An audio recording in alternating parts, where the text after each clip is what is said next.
372 XP. I got a big bore kit on it. It's a 2007 saw.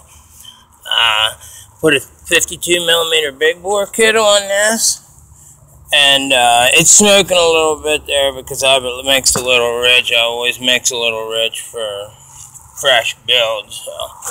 So it has a pair of West Coast spikes on it. The saw was going over completely, and it runs good. So